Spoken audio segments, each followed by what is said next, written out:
warahmatullahi wabarakatuh. Selamat datang kembali di podcast kali ini, yakni podcast ngaji ilmu, ruang diskusi untuk menambah wawasan kita. Kali ini di sini kita akan membahas salah satu ilmu yang menjadi fondasi dalam mempelajari hukum-hukum Islam, yaitu usul fikih. Sudah hadir bersama saya di sini. Saya sebagai moderator dalam podcast kali ini dan rekan saya sebagai narasumber, yakni Revalina. Dia merupakan mahasiswa prodi Hukum Pidana Islam semester 2 dari Universitas Islam Negeri Sunan Ampel, Surabaya. Di sini kakak Revalina ini kan dari prodi Hukum Pidana Islam ya. Beliau telah mempelajari hukum positif juga hukum Islam secara bersamaan. Langsung saja kita sapa kakak narasumber kita sekali ini. Assalamualaikum kakak Reva, apa kabar? Waalaikumsalam, kabar baik, dan saya di sini dengan keadaan sehat walafiat. Alhamdulillah, saya bisa hadir di acara pada siang hari ini, dan terima kasih saya ucapkan kepada Mbak Hani yang mau meluangkan waktunya untuk ngobrol santai dengan saya. Semoga perbincangan kali ini bisa memberikan manfaat kepada saya, kepada semua pemirsa yang hadir dalam podcast kali ini. Baik, terima kasih kakak Reva. Langsung saja ya guys ya, kita mulai. Gini deh, kalian tahu nggak sih usul fikih itu apa? Karena banyak ya orang yang mengerti bahwa ada itu istilah usul fikih tapi nggak tahu apa yang dimaksud dari usul fikih itu. Nah, jadi di sini untuk kakak narasumber bisa nih dijelaskan apa sih itu usul fikih? Untuk Mbak Hani izin menjawab ya. Jadi usul fikih itu terdiri dari dua kosakata. Yang pertama usul dan fikih. Usul memiliki makna pokok atau dasar. Kalau fikih sendiri memiliki makna pemahaman hukum-hukum syariat. Jadi dua kosakata ini digabung jadi satu. Usul fikih memiliki makna ilmu yang mempelajari kaidah-kaidah atau prinsip-prinsip dalam mengenali hukum Islam dari sumber-sumbernya. Wah, jadi itu bukan ilmu hukum itu sendiri ya, tapi lebih ke metode untuk mendapatkan hukum gitu. Ya.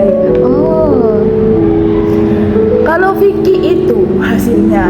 Jadi kalau usul itu prosesnya. Jadi kalau kata dosen saya Bapak Syamsuri itu diibaratkan sebuah kopi. Kopi adalah hasil dari pemrosesan panjang, dari penyeduhan, memasukkan air panas sampai menjadi sebuah kopi. Nah, kopi ini diibaratkan fikih. Kalau proses panjangnya itu diibaratkan usul. Jadi usul fikih adalah usul itu prosesnya, fikih itu hasilnya. Jadi begitu ya. Dari sepanjang pemahaman yang telah disebutkan, apa sih tujuan utama mempelajari ilmu fikih, ilmu usul fikih? Apakah hanya untuk ulama atau bisa juga dipelajari untuk masyarakat umum untuk diterapkan gitu untuk keseharian? Jadi gini ya, manfaat dari mempelajari ilmu fikih sendiri itu tujuan ya Mbak ya? Iya. Tujuannya adalah untuk memahami bagaimana hukum-hukum Islam disusun dengan landasan yang benar. Hal ini sangat penting sekali untuk tokoh ulama, terutama seorang mujtahid, karena agar bisa menetapkan hukum. Meskipun kadang kan hukum kan di dalam Al-Quran dan Sunnah itu tidak dijelaskan secara terperinci. Nah, maka dari itu diadakanlah usul fikih ini untuk memperjelas hukum-hukum yang masih belum jelas keadaannya. Selain itu juga usul fikih ini bagi masyarakat itu berperan sangat penting, karena di sini masyarakat dapat mengetahui bahwa perdebatan dan perbedaan di dalam hukum Islam itu tidak dilandaskan oleh pikiran yang semena-mena, jadi dilandaskan oleh ilmu-ilmu dan ilmiah-ilmiah yang memiliki dasar. Baik, berarti usul fikih juga memperkuat toleransi antar madhab ya, karena kan kalau di Islam ini kan ada 4 madhab nih. Jadi usul fikih ini bisa memperkuat toleransi antar beberapa madhab ini ya. Benar sekali. Dengan usul fikih ini kita bisa mengerti kenapa Imam Syafi'i punya pendapat A, kenapa Imam Hanafi punya pendapat B.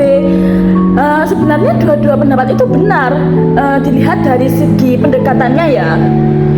Baik, setelah dari apa yang telah dijelaskan jelaskan ini masih pembukaan ya. Kali ini kita masuk pada intinya. Kita akan membahas apa? Kali ini kita akan membahas tentang sumber-sumber hukum Islam. Nah, pada segmen kali ini apa saja sih yang menjadi pijakan utama dalam usul fikih?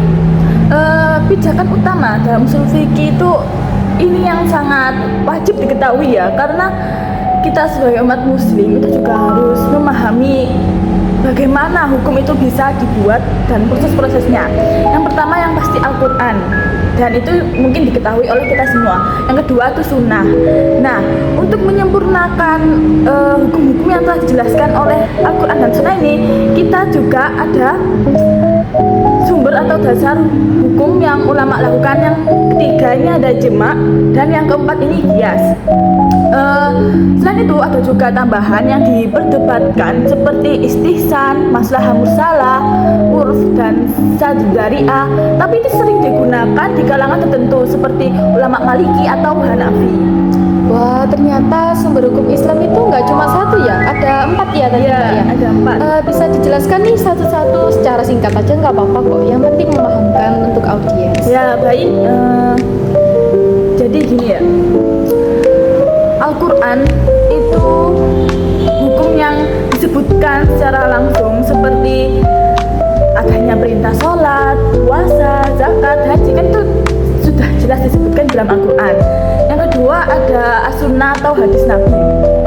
As-sunnah itu adalah perkataan, perbuatan atau ketetapan Nabi Muhammad yang kita taati sampai saat ini, seperti aturan sholat lima waktu, kan itu sudah dijelaskan di dalam Al-Quran. Nah, untuk terperincinya itu dijelaskan di dalam hadis dari perkataan, perbuatan atau ketetapan Nabi itu sendiri. Yang ketiga ada qiyas ya. Qiyas itu menyamakan sesuatu yang belum ada hukumnya dengan sesuatu yang sudah jelas hukumnya karena adanya kesamaan ilat. Di sini saya berikan contoh ya. Seperti hukum minum khamr. Kalau minum khamr itu sudah dijelaskan secara jelas di dalam Al-Quran dan hadis kalau itu haram. Namun bagaimana jika kita zaman sekarang kita memakai narkoba? Mungkin tidak dijelaskan kan secara terperinci dalam Al-Quran bahwa narkoba itu haram, tapi kita lihat ilatnya, kita lihat masalahnya di situ, sama-sama menghilangkan akal, sama-sama memabukkan. Maka dari itu narkoba ini disamakan jenisnya oleh ulama seperti sama halnya khamr. Untuk yang keempat sendiri ada ijma. Yang keempat sendiri ada ijma, yakni kesepakatan para ulama atas suatu hukum dalam suatu masa. Ijma ini lebih, kalau bahasa Indonesianya secara mudahnya ini mungkin musyawarah ya. Ijma ini kalau mungkin beberapa ulama menyebutnya juga dengan bahsul masail ini ya, untuk mencari kejelasan hukum yang mungkin dengan modernnya zaman ini masih samar. Hukum-hukum yang dahulunya tidak ada pada zaman Nabi, mungkin sekarang ada masalah-masalah problematik baru di zaman sekarang ini. Baik, dari menggali hukum itu sendiri, bagaimana sih metodenya? Apakah ada beberapa atau hanya satu, sama untuk semua, berlaku untuk semua hukum gitu? Apakah semua orang bisa begitu saja untuk menafsirkannya? Tidak bisa, tentu saja tidak sembarangan. Apalagi ini hukum Islam yang akan diikuti semua umat Islam ya. Seorang ulama tidak bisa sembarangan untuk Baik sahabat ngaji ilmu, itu tadi adalah diskusi kita kali ini seputar ilmu usul fikih ya. Semoga bisa menjadi pembuka jalan untuk belajar lebih dalam. Dapat kita simpulkan bahwasanya dari ilmu usul fikih itu terdapat sumber-sumber yang mana tidak hanya satu, dan keempat sumber tersebut pasti digunakan untuk setiap ilmu praktis dalam keseharian umat manusia. Baik, jangan lupa like, comment, and subscribe episode kali ini dan pantengin terus podcast ngaji ilmu selanjutnya. Wassalamualaikum warahmatullahi wabarakatuh.